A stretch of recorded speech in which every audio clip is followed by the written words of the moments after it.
It almost seems like so much else in life, there's this clash between the natural tendency of government schools and I call it the education industrial complex, but the really smart guys that wanted to impose Common Core and really centralize everything and make everything the same versus the sort of natural liberating tendencies of technology and the various circumstances we all find ourselves in our lives. And that clash has really sort of exploded in every parent's living room now as they're trying to figure out how to use these top-down curriculums, or maybe they've scrapped them right now because it doesn't actually make any sense. I think that's right. So if we think about, again, the onset of the common schools, those mandatory public schools in the mid-19th century, it's very true that they were focused on this sort of factory model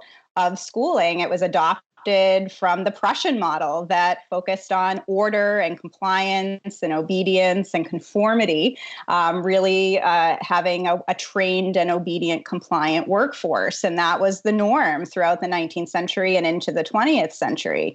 And I think that now, yes, you're right, that families can get a glimpse, not only really a closer look in some ways of what their kids are doing in school, but also for the first time, I think, have a real opportunity to see the robust education options and resources outside of schooling that I think can move us from this kind of industrial model of mass compulsory schooling to something that's for the innovation era, where we should be relying on technology resources. We should be thinking about not kind of robotic humans, but really cultivate those essential human qualities that separate humans from robots. And those are the things like creativity and curiosity and inness and entrepreneurial spirit that are so often crushed with this factory model of standard schooling. And that I think we can try to acknowledge that, options now with all of these learning resources that are available.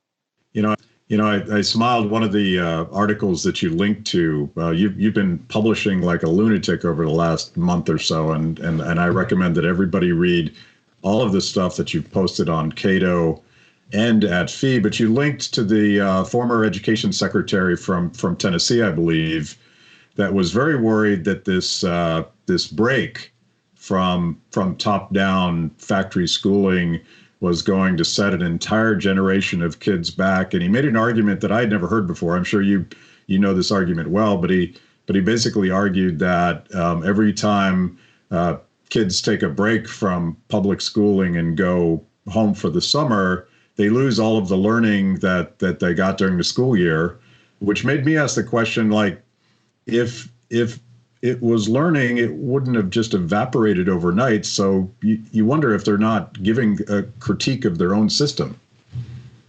I think that's right. Yeah, you're hearing right now a lot of this alarmist narrative of what an education crisis we're in, with young people out, in many cases, not completing school assignments, that any materials being sent home in a lot of large districts are considered optional or for enrichment purposes only. And I think the education establishment is really threatened by that.